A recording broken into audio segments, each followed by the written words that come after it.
آج میں واجدہ تبسم کی ایک بڑی خوبصورت سی کہانی لے کر حاضر ہوا ہوں۔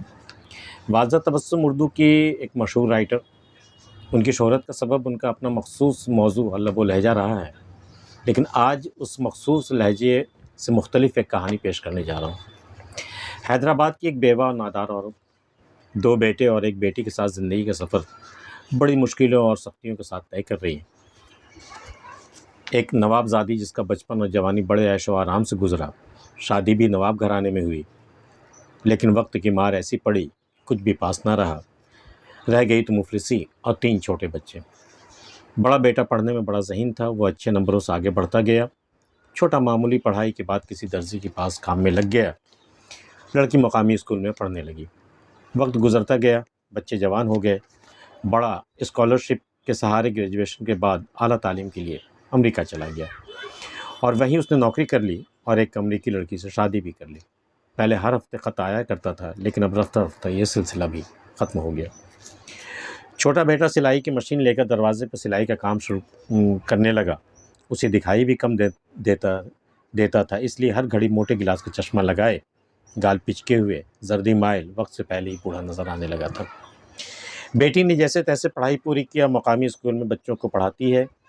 دبلی پتلی کمزور سی دکھنے والی لڑکی، وہ خود ایک نڈھال اور بوڑھی جان، دن رات فکر میں گھلتی رہتی، کاش بیٹی کی شادی ہو جاتی تو ایک ذمہ داری پوری ہو جاتی۔ جب رات تینوں اکٹھے ہوتے تو بڑے بھائی کا ذکر ضرور نکل آتا۔ لڑکی کہتی، اماں اور لوگ بھی تو باہر جا کر کام کرتے ہیں نا، ان لوگوں کے گھروں میں دولت کی ریل پیل ہے، سب کے نئے نئے گھر بن گئے، آرام و آرائش کی ساری چیزیں، کھانے کپڑے سب بہترین۔ ایک ہمارے بھیا امریکہ گئے، لیکن مجال ہے جو پلٹ کر کبھی پوچھا ہو، پیسے بھیجنا تو دور کی بات ہے۔ کیا انہیں ہم لوگوں کی یاد بھی نہیں آتی ہوگی؟ ارے نہیں پگلی، تیرا بھائی ایسا نہیں ہے، وہ تو بڑا نیک لڑکا ہے، کچھ مجبوری رہی ہوگی، پھر بڑے شہر کا بڑا خرچ، اور پھر اس امریکی چڑیل نے پٹی پڑھائی ہوگی جو ہماری خبر نہیں لیتا۔ کچھ بھی کہو اماں، چھوٹا بیٹا روحاں ہو جاتا۔ بھیا چاہے جو بھی کر لے، لیکن تمہاری محبت کبھی کم نہیں ہوتی، تم اب بھی اسے بہت زیادہ چاہتی ہو، سب سے زیادہ بھیا سے ہی پیار کرتی ہو نا، ہم لوگ تو بس یوں ہی ہیں۔ ارے نہیں پگلے، اماں جواب دیتی، ایسا ہو ہی نہیں سکتا، ماں کا دل ترازو کی طرح ہوتا ہے، وہ اپنے ہر بچے سے برابر پیار کرتی ہے۔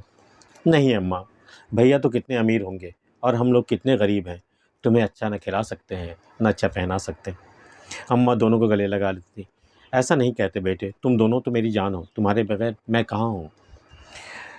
کچھ دنوں سے اماں دیکھ رہی تھی کہ دونوں بچوں میں کچھ خسر پھسر چل رہی ہے۔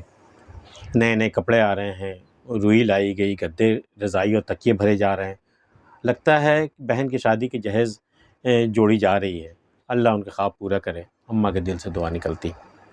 ایک دن صحن میں نیا گدا بچھایا گیا، اس پر نئی چادر، نئے گو تکیے سجائے گئے، پھر دونوں اماں کے پاس آئے، اسے اٹھا کر گدے پہ بٹھا دیا۔ اماں آج سے آپ اس گدے پر بیٹھیں گی۔ یہ سب میرے لیے؟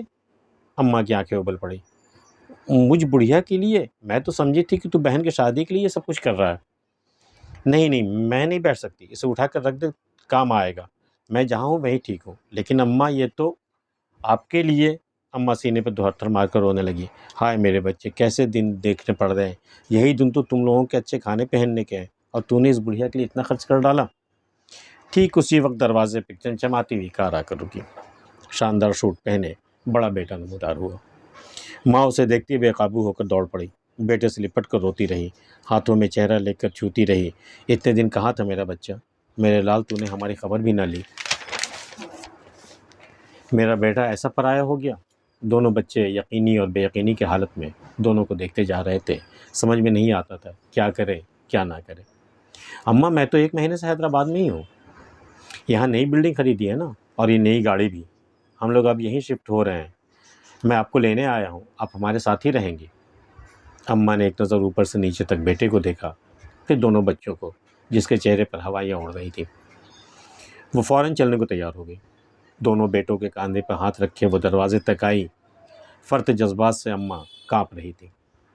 بیٹے نے کار کا دروازہ کھولا، تبھی اماں اچانک سیدھی ہوئی اور زور سے کار پر تھوک دی، اور الٹے پاؤں واپس آ کر گدے پر جم کر بیٹھ گئی، جیسے کوئی بادشاہ تخت پر بیٹھتا ہو۔ اماں ٹھیک ہی کہتی تھی، ماں کا دل ترازو کی طرح ہوتا ہے، وہ سب بچوں سے برابر پیار کرتے ہیں۔ واضح تبسم کی یہ کہانی آپ کیسی لگی ہمیں بتائیے گا، اور اگر آپ نے ہمارا چینل سبسکرائب نہیں کیا ہے تو ضرور کر لیجیے، تاکہ میں اس طرح کی کہانی آگے بھی پیش کرتا رہوں۔ ملتے ہیں پھر کسی اگلی ویڈیو میں، تب تک کے لیے اللہ حافظ۔